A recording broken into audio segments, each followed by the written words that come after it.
هنعمل مع بعض أظبط طريقة للخضار السوتيه من غير ما نسلقه ولا نعمل خطوات كتير. هقول لكم ازاي يطلع معاكم بسوا مظبوط وطعم خطير. تعالوا بقى نشوف هنعمله ازاي. في طاسة على نار متوسطة بنزل بمعلقة صغيرة من الزبدة ومعلقة صغيرة من زيت الزيتون أو الزيت العادي.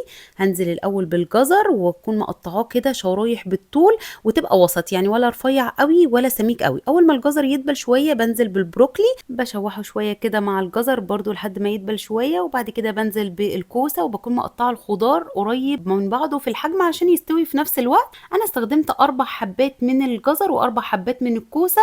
وبالنسبة بقى البروكلي استخدمت واحدة كاملة بس بتكون متوسطة او صغيرة. بضيف لهم 3 فصوص من الثوم المفروم وملح وفلفل اسود واقلبهم مع بعض كويس.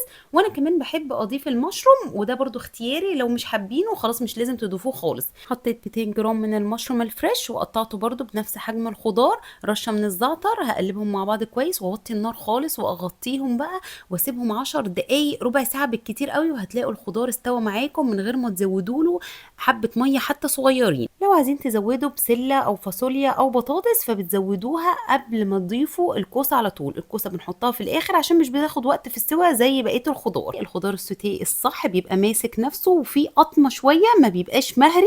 طعمه كان خطير وحلو قوي، غير ان هو مفيد جدا. جربوه، انا واثقه جدا انكم هتحبوه.